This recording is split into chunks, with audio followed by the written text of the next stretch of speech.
তিন্দু সিরিজের প্রথম পর্বে দেখিয়েছিলাম ২১ কিলো থেকে তিন্দু হয়ে পাওপাড়া পর্যন্ত পথের কিছু স্বর্গীয় মুহূর্ত, যেখানে ছিল পাহাড়ের সে অদেখা রূপ, যার সৌন্দর্য আপনাকে কখনোই ঘরে বসে থাকতে দিবে না।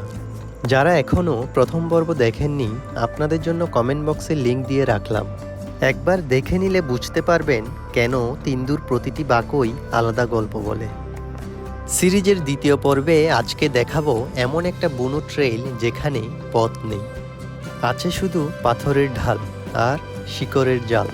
সেই অচেনা পথ চলায় প্রতিটি দৃশ্যই মনে করিয়ে দেয় এটাই প্রকৃত বনপাহাড়ের আসল রূপ, যেখানে নেভিগেশন আপনাকে সাহায্য করবে না, শুধু অন্তরের অনুভূতি আর সামনে এগোনোর তাগিদই আপনাকে পথ দেখাবে। আর সেই পথেই অপেক্ষা করছে এক অপ্রত্যাশিত চমক। সাথে বোনাস হিসেবে দেখাবো বাংলাদেশের সবচেয়ে উঁচু ঝর্ণা লাংলোক। চলুন তাহলে।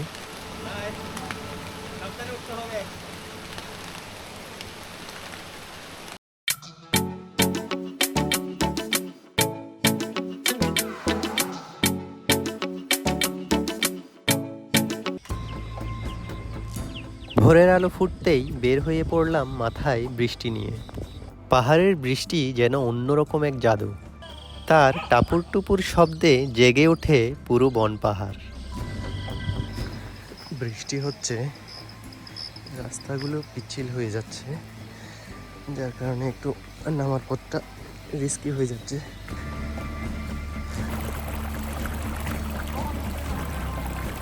অল্প হাঁটতেই এসে পড়লাম একটি সুন্দর ঝিরির কাছে। মনে হচ্ছিল পিচডালা কোনো রাস্তায় শীতল জলধারা বয়ে যাচ্ছে টুপটাপ করে। এই ঝিরিগুলোই পাহাড়ে হাঁটার আসল শক্তি, আসল অনুপ্রেরণা।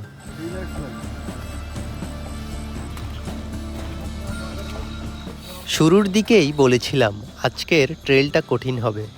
এটি এমন একটি ট্রেল যেখানে মানুষের পদচিহ্ন এখনও খুব বেশি পড়েনি, আর পথের প্রতিটি বাঁকেই অপেক্ষা করছে এক নতুন বিস্ময়। পাওপাড়া থেকে রেংডিপাড়া যাওয়ার পথে জুম ক্ষেতের যে চোখ জোড়ানো সৌন্দর্য দেখা যায় তা না বললেই নয়। বৃষ্টিস্নাত এই সকালের শীতলতা আর বান্দরবানের গভীরে লুকিয়ে থাকা প্রকৃতির রূপ, হয়তো এমন দৃশ্য দেখার জন্যই আমরা বেঁচে থাকি। আমার কাছে বান্দরবান কখনোই শুধুই রিসর্টের আরাম নয়, বান্দরবান মানে জুম ক্ষেত ধরে মাইলের পর মাইল হাঁটা। বান্দরবানের পাহাড়ি জনপদে জুম ক্ষেত একটা আলাদা সৌন্দর্য তৈরি করে। পাহাড়ের ঢালে ধাপে ধাপে তৈরি এসব চাষের জমি ঋতুভেদে রং বদলায়। জুম চাষের বৈশিষ্ট্যই হলো একই জমিতে একসঙ্গে বিভিন্ন ফসলের চাষ, যেন প্রকৃতির নিজের তৈরি এক মিশ্র কৃষি পদ্ধতি। দূর থেকে তাকালে মনে হয় পাহাড়ের গায়ে সবুজ নকশা এঁকে রেখেছে ছোট ছোট চাষের টুকরো জমিগুলো। মারমা, ম্র, খুমি, বমসহ বিভিন্ন পাহাড়ি সম্প্রদায় এই চাষের সঙ্গে প্রজন্ম ধরে জড়িত। পাহাড়ের দিকে তাকালেই মনে হয় প্রতিটা দৃশ্য যেন এক একটা জীবন্ত চিত্রপট। আর যখন প্রকৃতি ও মানুষ মিলেমিশে সেই দৃশ্যটিকে পরিপূর্ণ করে তোলে, তখন মনে হয় এই মুহূর্তেই পৃথিবীর অন্যতম সুন্দর রূপের সামনে দাঁড়িয়ে আছি। মেঘের মাছ দিয়ে আসা কোমল রোদ পাহাড়ের গায়ে পড়ে যে মনোমুগ্ধকর দৃশ্য তৈরি করেছিল, আমরা সেই সৌন্দর্যে থমকে দাঁড়িয়ে গিয়েছিলাম কিছুক্ষণ। রেংডিপাড়ায় ঢুকতেই যেন অন্যরকম এক শান্তি ছড়িয়ে পড়ল। ছোট্ট এই গ্রামে কয়েকটি পরিবার থাকে। দেখলাম কয়েকটি বাচ্চা খেলছে আঙিনায়। আমরা যেহেতু ঝর্ণার পথ ভালোভাবে চিনতাম না, তাই পাড়ার কারবারির সঙ্গে কথা বললাম। তিনি হাসি মুখে আমাদের দুজন ছোট্ট গাইড দিলেন পথ দেখানোর জন্য। গাইডদের সঙ্গে নিয়ে আবারও বেরিয়ে পড়লাম বনু অভিযানের পথে। রেংডিপাড়া থেকে আমরা বের হলাম বাউনখিয়াংয়ের উদ্দেশ্যে।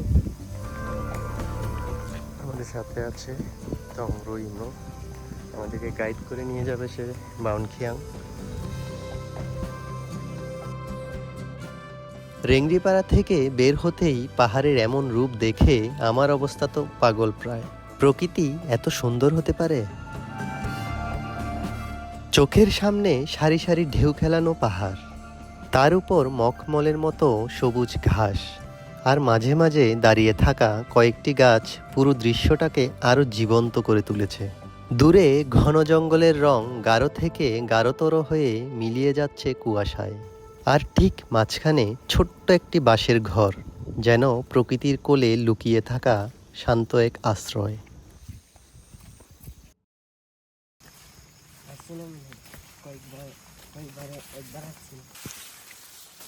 জানি না তোমরা আমাদের কোথায় নিয়ে যাচ্ছে। ঘন সবুজে ঢেকে থাকা এই পথটা যেন এক অজানা জঙ্গলের আমন্ত্রণ। চারপাশে শুধু উঁচু নিচু পাহাড় আর লতার অফুরন্ত বিস্তার, যেন প্রকৃতি নিজের হাতে এঁকে রেখেছে সবুজের এক গুপ্ত চরিত্র। হয়তো আগামী 2-1 বছরের মধ্যে এটাও সেই পরিচিত কোনো ঝর্ণার মতো পর্যটকে ভরে যাবে। সামনে পথ দেখিয়ে এগিয়ে চলা ছোট্ট গাইডটি যেন জঙ্গলেরই অংশ। এতটাই স্বাভাবিক আর নির্ভীক তার পদচারণা। এই পথ পাড়ি দিতে শুধু সাহস নয়, দরকার প্রকৃতিকে অনুভব করার মন।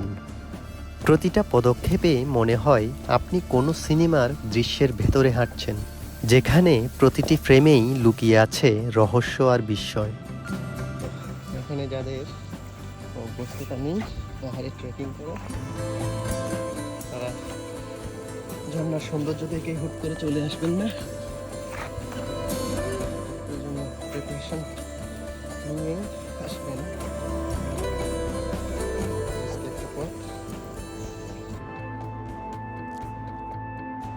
যাই হোক, চলে এলাম সেই জায়গায় যেখানে পাহাড় অপেক্ষা করছে আমাদের সাহসের পরীক্ষা নেয়ার জন্য।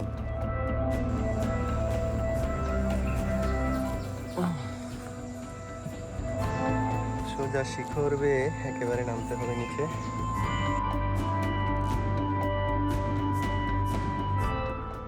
তংরো, আমরা কি পারবো?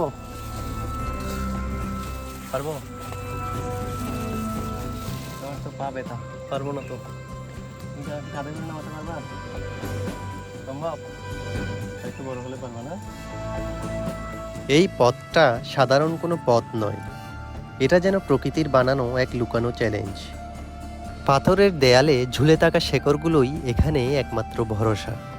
প্রতিটি ধাপে হাত পিছলে যাওয়ার ভয়, আর নিচে তাকালেই এক আদিম গভীরতা।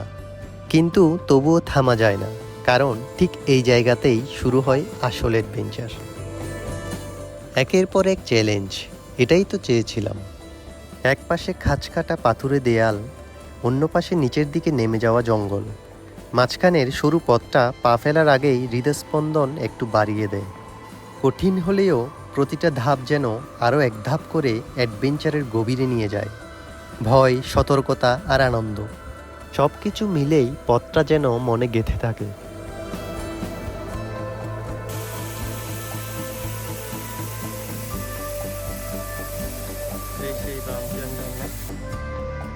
চলে এলাম আকাঙ্ক্ষিত সেই ঝর্ণায়। এই ঝর্ণাটিকে ঘিরে ঘন সবুজ অরণ্য, উঁচু পাথুরে দেয়াল আর শান্ত পরিবেশ, সব মিলিয়ে এটি একটি নিসর্গময় জায়গা। ঝর্ণাটি সরু ধারা হয়ে উপর থেকে সোজা নিচে নেমে আসছে। চারপাশে বড় বড় মসে ঢাকা পাথর ছড়িয়ে রয়েছে। উপরের ফ্লিকের খাড়া দেয়াল এবং নিচের পাথুরে ভাঙাচোরা ভূমি মিলিয়ে জায়গাটিতে এক ধরনের বুনো, নির্জন ও রহস্যময় অনুভূতি তৈরি করেছে। প্রকৃতির নিঃশব্দ সৌন্দর্য উপভোগ করার জন্য এটি অপূর্ব একটি স্থান। অনেক বেশি উচ্চতা না থাকলেও এই ঝর্ণার রয়েছে বুনোভাব আর আদিমতা। ভোরে বের হয়েছি বিধায় কিছু খাওয়া হয়নি, তবে খাবার নিয়ে এসেছি। ঝর্ণার পাশের এমন এক শান্ত জায়গায় বসে কলাপাতায় খাওয়ার অভিজ্ঞতা সত্যিই আলাদা আনন্দ এনে দেয়।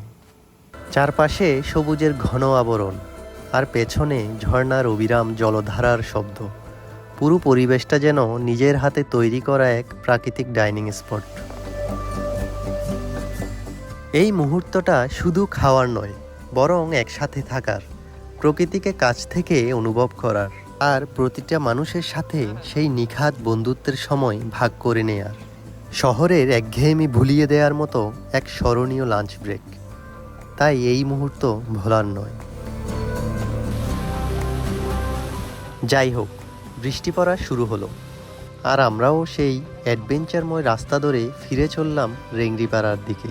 ফেরার পথে আমরা জুম ঘরে বসে মেঘ, বৃষ্টি আর পাহাড়ের সৌন্দর্য উপভোগ করব। চলুন আরও কিছু সৌন্দর্য আপনাদের সাথে নিয়ে উপভোগ করি।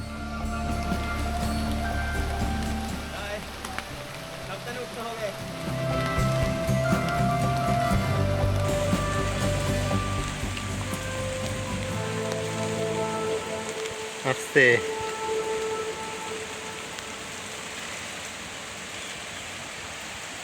অনেক চ্যালেঞ্জিং, কিন্তু অ্যাডভেঞ্চারটা মজা। ঝুম বৃষ্টি হয়েছে পাহাড়ে। বৃষ্টি আসলে পাহাড়ে অনেক বেশি সুন্দর। বর্ষাকালের পাহাড় মানে আমার কাছে অন্যরকম একটা কিছু, এত ভালো লাগে। এটা কেউ যদি জানতে চায় বান্দরবানে কেন বারবার আসি, সেটা আমি বুঝাতে পারি না আসলে কেন বারবার আসি। এটা সম্ভব হয় না আসলে। এই যে সামনে একটা ঝুমঘর, এই ঝুমঘরে আমরা একটু রেস্ট নিব। কয়েকটা দিন যদি এখানে থাকতে পারতাম খাবার দাবার নিয়ে এসে আরও ভালো হতো, কিন্তু ব্যস্ততার কারণে আসলে হয় না। তা যে কয়েকটা দিনের জন্য আসি, চেষ্টা করি একটু রিল্যাক্সে পাহাড়ের সৌন্দর্য উপভোগ করার। এখন আমরা আছি একটা জুম ঘরে। পাহাড়ের নীরবতা যেন অদ্ভুত এক ভাষা, যা শব্দে বলা যায় না, শুধু অনুভব করতে হয়। এখানে বসে মনে হলো জীবনের সব দৌড়ঝাঁপ, সব ব্যস্ততা হাওয়া হয়ে উড়ে গেল দূরে কোথাও। থেকে গেল শুধু এই মুহূর্তটা, এই সবুজ, এই আকাশ আর এই আমি। প্রকৃতি যখন চারপাশে গল্প বলে, তখন নিজের ভিতরের শব্দগুলো অনেকটা শান্ত হয়ে যায়। মনে হয় এভাবেই তো থাকা যেত আরও কিছুক্ষণ, আরও কিছু সময় ধরে। জুম ঘর সাধারণত পাহাড়ি জুম চাষের জমির পাশে বাঁশ ও কাঠ দিয়ে তৈরি ছোট, উঁচু, মাচাং ধরনের ঘর। এই ঘরগুলোতে কৃষকেরা বিশ্রাম নেয়, ফসল শুকায় আর কাজের ফাঁকে আশেপাশে দেখাশোনা করে। প্রকৃতির মাঝখানে দাঁড়িয়ে থাকা এসব জুম ঘর পাহাড়ি জীবনের সরলতার সৌন্দর্যের প্রতীক।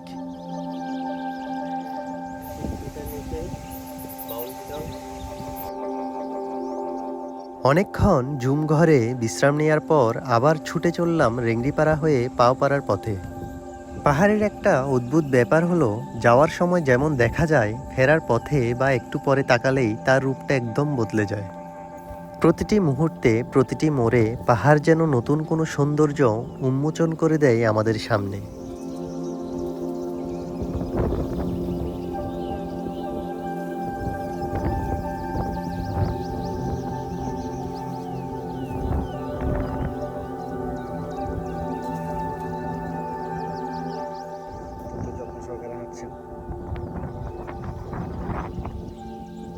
আপনারা একটা বিষয় লক্ষ্য করেছেন,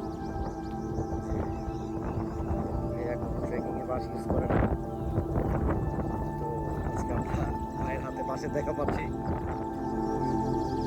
তো নিশ্চয়ই এখানে ডাল মে কুছ কালা হ্যায়, কুছ তো কালা ডাল মে হ্যায়।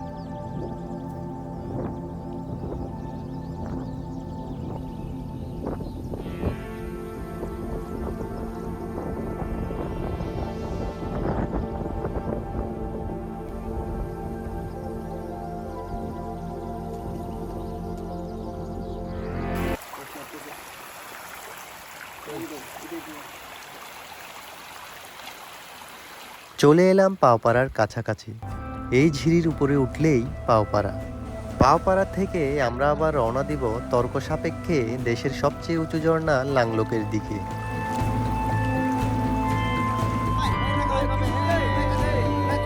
পাড়ায় এসে দুপুরের খাবার শেষ করে বিদায় নিচ্ছি পাওপাড়ার মায়াবী বাচ্চাগুলোর কাছ থেকে। অনেক বেশি অতিথিপরায়ণ আর কৌতূহলী ছিল এই পাড়ার বাচ্চাগুলো। পাওপাড়ার ঠিক নিচেই লাংলোক ঝর্ণা। নিচে হলেও কমপক্ষে ঘন্টা দুয়েক নামার পথ, তাই বুঝতেই পারছেন কত উপরে পাওপাড়ার অবস্থান। যারা লাংলোক ঝর্ণা দেখতে আসে তারা বেশিরভাগই পাওপাড়ায় যায় না, কারণ সেখানে পৌঁছাতে প্রায় 90 ডিগ্রি খাড়া পথ বেয়ে উঠতে হয়, যা সত্যিই বেশ কষ্টসাধ্য। ধীরে ধীরে সন্ধ্যা নেমে এলো। আমরাও পৌঁছে গেলাম ঝর্ণার একেবারে কাছে। এখান থেকেই দেশের অন্যতম উঁচু ঝর্ণাটি চোখে পড়ে। কাছে এসেই টের পেলাম এর প্রকৃত বিশালতা। খাড়া পাহাড়ের বুক চিরে প্রায় 390 ফিট উপর থেকে প্রবল ধারা সোজা নেমে আসছে। অসাধারণ এক দৃশ্য। বর্তমানে লাংলক ঝর্ণায় আসা অন্যান্য ঝর্ণার তুলনায় তুলনামূলকভাবে সহজ। আলীকদম থেকে তিন্দু হয়ে বাঘের মুখ কিংবা থানচি থেকে বোটে বাঘের মুখে এসে মাত্র 20 থেকে 30 মিনিটেই ঝর্ণায় পৌঁছানো যায়। তাই ছুটির দিনে এখানে পর্যটকদের ভিড় থাকেও বেশি।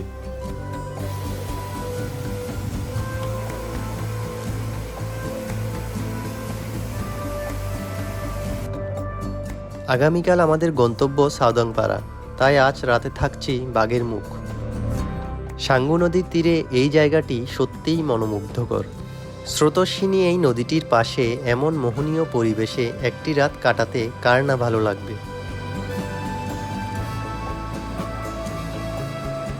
এই পুরো ট্যুরের খরচের ব্যাপারে বিস্তারিত জানাবো এই সিরিজের 3য় পর্বের ভিডিওতে।